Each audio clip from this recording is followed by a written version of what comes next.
Penyebab kebakaran di atas kapal KM Umsini, tim Latfor Polda Sulawesi Selatan menggelar olah TKP di dermaga Pelabuhan Soekarno-Hatta, Makassar.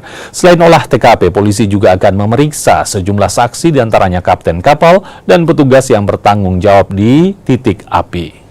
Yang diperiksa sama tim dari Latfor sama Inavis itu kita langsung ke titik awal mula adanya percikan api. Di mana? Di bagian mana? Di dek 1. Itu apa pada saat itu?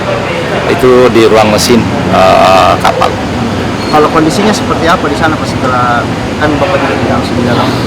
Jadi sepintas memang hangus, tapi nantilah kita tunggu hasil dari rekan-rekan dari Latfor sama Inavis, bagaimana hasil olah TKP-nya. Nah, kalau Dari rekan-rekan Inavis sebenarnya ada beberapa mungkin yang diamankan. Ya intinya kami menunggulah hasil dari Inavis sama Latfor. kebakarannya berapa persen di